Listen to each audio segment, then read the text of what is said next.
Coach, I'll go ahead and get out of the way. Do you know anything at all on Danae yet and the severity of her injury? No, not yet. Hopefully I'll find out after this and get some information. But as of That was now, such. I don't know anything. Sorry about that. That was such a critical point in the game because their pressure had allowed them to kind of get back in the ball game. They were connected on the other end too, and it could have really swung the other way. With Danae being, the energetic player that she is, how did you feel like the players were able to kind of corral themselves there and ultimately push that lead back out? Yeah, I mean, obviously they did pretty well. But I, like everybody in the stands, I'm sure, like this could be a problem. She's the one that ultimately ends a lot of possessions for us with her ability to rebound or consume a bunch of people so that someone else can get a rebound. And that's a big piece to who we are. But Charlie stepped in, and like Jerkala said, just nobody bats an eye, and they just lean into it. So instead of cowering, instead of like why us, I mean they just keep leaning into it and let's go.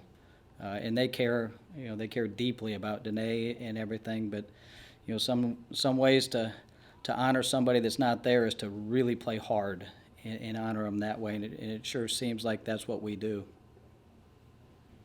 Andy, go ahead. Hey, Doug, it seems like the past two games, the offensive ball movement has been especially good. I mean, what kind of stands out to you maybe in those two games of what's allowed you guys to have that motion offense really run efficiently? Uh, just there's a lot of players. Sometimes there's a fog that hovers over someone's mind, and they can't really see, and they're trying to learn some terminology and some spacing issues. And when that fog clears, and they can see all the possibilities that are out there, it becomes a brand new game, not a brand new offense or a defense. It just becomes a brand new game because of their ability to see what's there. And so, they've worked really hard with their stops and starts and turns and keeping dribbles alive. And they are throwing strikes. Nobody's reaching. So everybody can step into their shot, stop their shot, move it to the next person. And again, that ball has energy. And when everybody's touching it, like each one is getting more energy. And so is our team. And on the flip side, I think it sucks the life out of other teams sometimes when they're getting dizzy watching that ball getting moved around, and it's coming vertical, it's coming horizontal, and but the best thing we're doing is really throwing strikes. And we joke to them that passing is a relationship, and how I throw a pass to you, it really says how much I like you. And if I throw a bad pass and turn you into a soccer goalie, obviously I don't like you that much. But you can see the relationships are getting better here because they are throwing each other strikes. Did you expect to have to insert Raven Farley when you did? I mean, was she kind of up to speed yet, or did you kind of need more time just with? Or I guess it was kind of out of desperation almost with you needed to kind of rotate Charlie a little bit. It was, but I asked her first. We hadn't really gotten quite that far in our conversation. She'd been practicing a little bit and doing some things with scout team. But I just went up to her and asked her, "Are you ready for this?"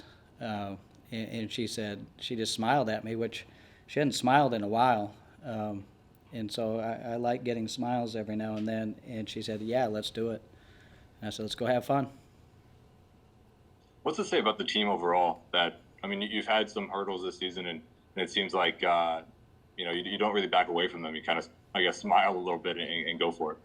Yeah, I mean, once you start doing it, once you don't walk away, once you don't cower, and again, it's not like we don't have those feelings, and it's not like you don't have to fight them.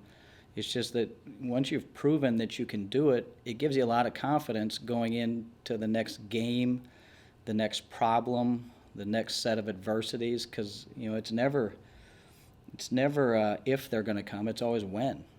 Uh, I've never seen a team not have them. So I just think their toughness, and so many people, it's a hard word to define, toughness, because everybody thinks it's a fist fight and it's a physical thing, but it's as much of a mental aspect as anything else. And I think our mental toughness and our ability to lean into all situations, good and bad, is that's the best thing we're doing. It looks like the best thing we're doing is shooting or passing or defending, but that mental toughness is really the one that's is helping us move forward. Stefan, go ahead. Doug, you were talking a little bit about the ball movement there. How much of that do you think is a credit to where it starts with Maya Taylor at the point guard position? A lot, but whoever has the ball is the point guard. So, I mean, that's how we look at it. You're the quarterback. You're seeing things. So one of the things that people may not have seen today is that Maya threw a guard-to-guard pass, a slot-to-slot pass, and she was 0 to 60 to get to the opposite corner and created a double gap for Jerkayla to drive with her right hand. Annie was disciplined and stayed in the corner, which gave Jerkayla that space. So to have a point guard unselfish enough to give up a cut, it's like a wide receiver in football have to run a route sometimes, and it's not for them. How hard do they run it? She ran it. It was in the fourth quarter, third quarter, whenever it was.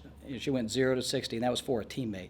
So she's huge, but we can start offense with anybody because they're all being trained how to be point guards because we think when the ball's in your hands, you are the point guard.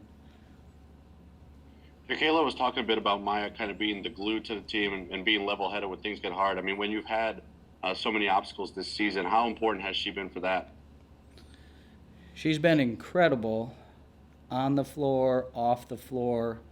I mean, she's a great ambassador for Mississippi State. I mean, everybody's proud of Maya.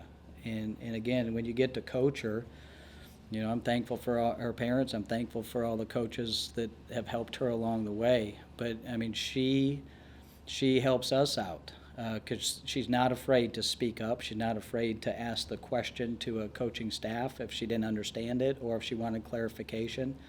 And she can take someone like Jerkayla, a younger player, and know the right words to say on the floor. Real-time information is, I can't tell you how important it is. And for teams to grow, you have to have that real-time information while you're running down the floor and know how to talk to players. And Maya knows how to talk to Jerkayla and Annie, and now Annie's talking to whoever, and the communication, the inside communication is off the charts right now. Andy, go ahead. Hey, Doug, I know you said you didn't know the condition for Danae, but does she have like an MRI or anything scheduled? Do you know that much? Yeah, I really don't know anything at this time.